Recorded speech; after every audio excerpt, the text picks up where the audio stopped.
વડિયાના વાવડમાં આપનું હાર્દિક સ્વાગત છે। સતત 2 દિવસ સુધી કમોસમી વરસાદના મારને કારણે ઈંટ પકવતા લોકોને કપરી સ્થિતિનો સામનો કરવો પડી રહ્યો છે।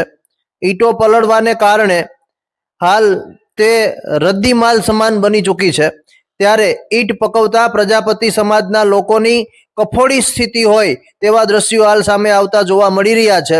વડિયા વિસ્તારની અંદર સતત 2 દિવસ સુધી બપોર બાદ ભારે પવન સાથે વરસેલા વરસાદને કારણે માવઠાને કારણે ઈંટ પકવતા લોકોની કફોડી સ્થિતિમાં મુકાયા છે અને તેને કારણે ખૂબ જ મોટા પ્રમાણમાં ઈંટ પકવતા લોકોને નુકસાન થતું જોવા મળી રહ્યું છે।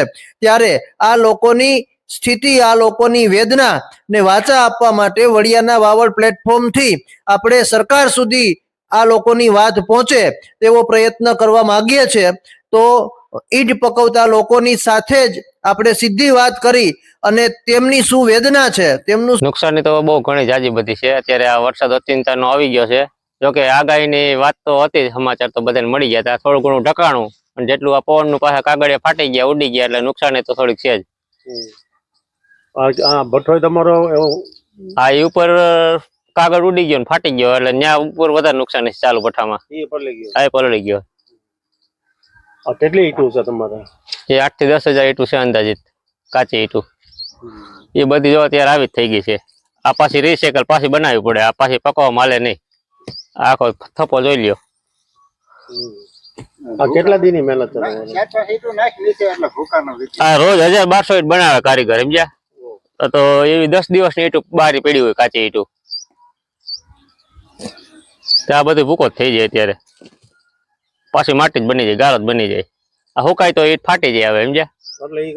હા, તતડી જાય, આ પકવવાનું ન રહે, અને પાછી મજૂરી આને દેવી પડે અમારે પાછી। શું નામ તમારું? મધુભાઈ। શું પ્રશ્ન છે તમારા?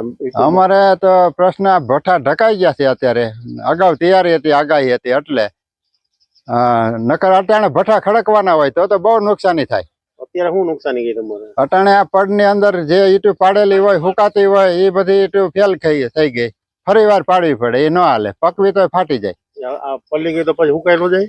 હુકાઈ ગયેલી ન હાલે, એ ફાટી જ જાય, હુકાય એટલે ફાટી જાય, પછી પકવવાની જરૂર જ નહીં એને। પછી આ બધી પ્રોસેસ? હા, ફરી વાર નવેસરથી જ બનાવવાની। કેટલી ઈંટો હશે આ બધી? હા, એક પડમાં 10,000 જેવું હોય। હા,